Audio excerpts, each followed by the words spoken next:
Hello guys, welcome back to my channel. तो आज के वीडियो में मैं एक नोटिफिकेशन की बात करने वाला हूँ, जो कि बैंकिंग जो सेक्टर वाले जो क्या कहते हैं कैंडिडेट हैं उनके लिए अच्छा अपॉर्चुनिटी है। ठीक है, तो मैं एमपी एपेक्स बैंक की बात कर रहा हूँ। यहाँ पे देखिए, आज मैं इस नोटिफिकेशन के बारे में डिस्कस करूँगा। ठीक है जी हाँ, मैं मध्य प्रदेश राज्य सहकारी बैंक की बात कर रहा हूँ। ठीक है, अपेक्स बैंक कहते हैं इसे। ठीक है, तो इसका जो ऑनलाइन रजिस्ट्रेशन का स्टार्टिंग डेट था वो था 6 Jan 2026 और जो लास्ट डेट है सबमिशन का वो है 5 फरवरी 2026 जो कि है कल। ठीक है, तो कल लास्ट डेट है इसका अप्लाई करने का। ठीक है, आ जाते हैं वैकेंसी निकले हुए हैं। ठीक है, तो ये कंप्यूटर ऑपरेटर का आपके निकले हुए हैं 748। कंप्यूटर ऑपरेटर जो संविदा के हैं उनके निकले हैं 176। जो सोसाइटी मैनेजर के हैं उनके निकले हैं 825। ठीक है, तो टोटल आपके वैकेंसी हो जाएंगे 1749। ठीक है, और हर एक कैटेगरी के जितने निकले, ओपन में 260 निकले हैं, फीमेल के लिए 148 निकले हैं। तो अलग अलग कैटेगरी का अलग अलग आप उसके अकॉर्डिंग वैकेंसी आप देख सकते हैं। ठीक है, तो ये रहा वैकेंसी का डिटेल। ठीक है, और नीचे आ जाते हैं इस ये यहाँ पे हर एक डिस्ट्रिक्ट के हिसाब से वैकेंसी निकाले गए हैं। तो जैसे कि आप देख सकते हैं कि बालाघाट में 10 वैकेंसी है, जबलपुर में 6 वैकेंसी है, चिंदावरा में 23 वैकेंसी है। तो मतलब अपने अकॉर्डिंग आप, और हर एक कैटेगरी के हिसाब से भी इसमें मेंशन किया गया है, तो आप अपने अकॉर्डिंग उस हिसाब से देख सकते हैं। ठीक है, डिटेल में इसके बारे में नोटिफिकेशन मैं अपने डिस्क्रिप्शन में आपको डाल दूंगा, जिससे आपको ये सब जानने में आपको आसानी होगी। और नीचे आ जाते हैं, इसको आप पढ़ सकते हैं। ठीक है, नीचे आ जाते हैं कंप्यूटर ऑपरेटर का था ये संविदा वाला है, कंप्यूटर ऑपरेटर संविदा वाला है जिसमें ये सब निकले हैं। और नीचे आएंगे तो संविदा संविदा ये है सोसाइटी मैनेजर का। ठीक है, जैसे कि बालाघाट के 22 निकले हैं, चिनावरा के 21 निकले हैं, जबलपुर के 0 है, मंडाला में 38 है, नरसिंहपुर के 17 है। इस अकॉर्डिंग आपका दिया है। ठीक, तो टोटल हमारे सोसाइटी मैनेजर के निकले हैं 825, जो कि अलग अलग कैटेगरी के हिसाब से भी अलग अलग वैकेंसी इसमें मेंशन किया गया है, जिसको आप डिटेल में पढ़ सकते हैं। यहाँ पे उसके बारे में दिया है कि जो रिजर्वेशन कैटेगरी से बिलोंग करते हैं तो उनके लिए क्या क्या गाइडलाइंस है। ठीक है, और नीचे आ जाते हैं। हाँ, यहाँ आता है एलिजिबिलिटी का। ठीक है, सबसे पहले दिया है कि कंप्यूटर ऑपरेटर, तो जो कंप्यूटर ऑपरेटर के लिए अप्लाई करेगा उसका सबसे पहला एलिजिबिलिटी ये है कि आपको ग्रेजुएशन आपका पास होना चाहिए। ठीक है, आपको हिंदी और इंग्लिश में टाइपिंग आना चाहिए। ठीक, और साथ में आपको 1 साल का डिप्लोमा होना चाहिए। ठीक है, मिनिमम 1 ईयर डिप्लोमा।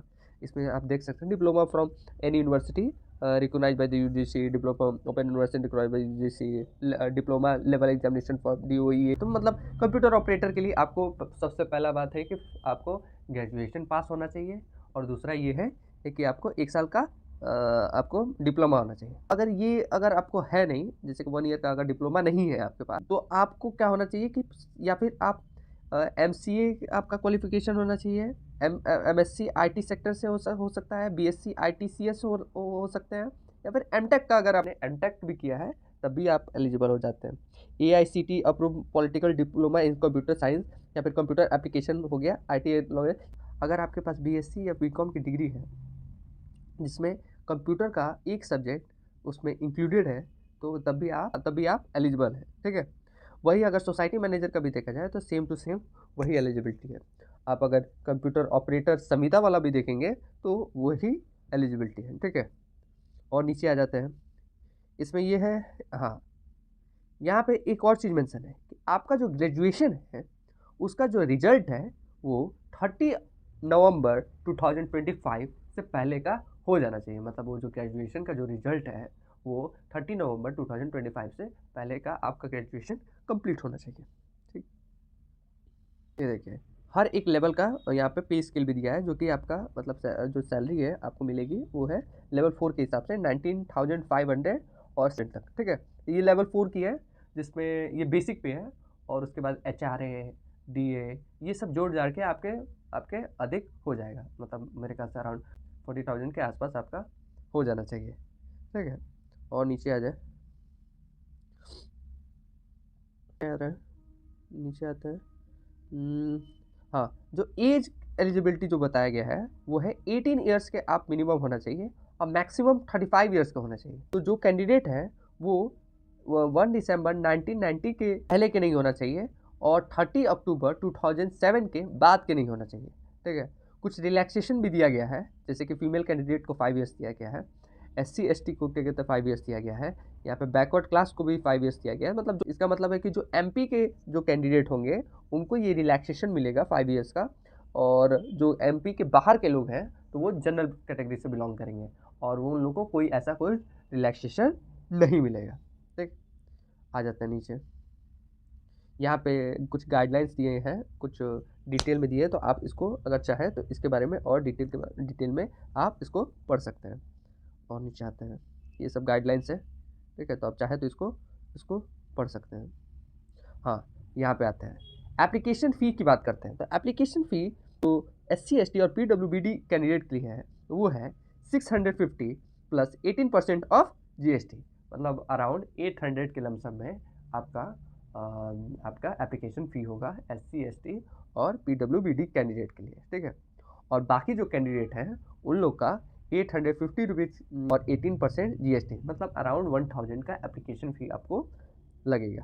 ठीक, यहाँ पे गाइडलाइंस भी दिया गया है कि आपको कौन से फोटोग्राफ चाहिए, किस फोल्डर में चाहिए, कैसे क्लियर। तो ये आप अगर चाहें तो अब इसको रीड कर सकते हैं, जिससे आप और क्लियर हो जाएंगे। इसकी ये नोटिफिकेशन का जो PDF है मैं अपने डिस्क्रिप्शन में नीचे मेंशन कर दूंगा, जिससे आपको इसके बारे में जानने में आसानी होगी। एग्जाम स्ट्रक्चर की बात करें तो सिर्फ यहाँ पे सिर्फ एक एग्ज़ाम होने वाला है। ठीक है, और इसी बेसिस पे आपका मेरिट लिस्ट तैयार होगा। ठीक है, तो इसमें अलग अलग सब्जेक्ट के एग्जाम होंगे, जैसे कि कंप्यूटर नॉलेज के 40 क्वेश्चन आएंगे, रीजनिंग के 40 क्वेश्चन, इंग्लिश लैंग्वेज के 40 क्वेश्चन, जनरल अवेयरनेस के 40 क्वेश्चन और क्वांट के 40 क्वेश्चन। ठीक है, जिसके मार्क्स आपका टोटल मिला के आपके 200 मार्क्स होंगे। ठीक है, और टाइम अलॉटेड है, मतलब इसमें सेक्शनल टाइमिंग भी होगा। ठीक है, जो जनरल नॉलेज के लिए है 20 मिनट, रीजनिंग के लिए 25 मिनट, इंग्लिश लैंग्वेज के लिए 25 मिनट, जनरल अवेयरनेस के लिए 20 मिनट और क्वांट के लिए आपको 30 मिनट मिलेगा। मतलब कुल मिला के आपको 2 आवर्स का पेपर है, जैसे कि हम लोग जो भी बैंक के पेपर देते हैं उसमें भी ऐसा ही होता है। ठीक है, लमसम में सेम पैटर्न है। तो जो बैंकिंग सेक्टर का जो प्रिपरेशन कर रहे हैं वो कैंडिडेट, उनके लिए ये पैटर्न बड़ा सिमिलर होगा। ठीक है, और नीचे आ जाते हैं, सही आंसर पे आपको 1 मार्क्स मिलेंगे और पर रॉन्ग आंसर पे 0.25 मार्क्स आपके डिडक्ट हो जाएंगे। एग्जाम सेंटर की बात करें तो इतने जगह आपका एग्ज़ाम सेंटर आपका है, जिसमें आप 4 थे, कोई भी सेंटर आप प्रेफरेंस के हिसाब से आप डाल सकते हैं, जैसे कि भोपाल, ग्वालियर, इंदौर, जबलपुर, सागर, उज्जैन, सतना। तो आपकी डिस्ट्रिक्ट के हिसाब से जो भी आपके नज़दीक पड़े, जो भी आपके लिए सूटेबल हो, वो आप सिटी यहाँ पे एग्ज़ाम सिटी आप चूज कर सकते हैं, जिससे आपको कोई प्रॉब्लम ना हो। कोई भी चार्ट प्रेफरेंस अपने अकॉर्डिंग आप डाल दें। और बस, तो यही था नोटिफिकेशन। ठीक है, आपको जो भी अगर इसके बारे में कोई भी अगर डाउट हो तो आप डिटेल में इसके बारे में आप कमेंट में पूछ सकते हैं। ठीक है, तो ऐसे ही बैंक से रिलेटेड मैं इन्फॉर्मेशन या जो भी नोटिफिकेशन आएंगे मैं आपको इन्फॉर्म करता रहूँगा। ठीक है, तो आज के लिए इतना ही, तब तक के लिए जय श्री राम।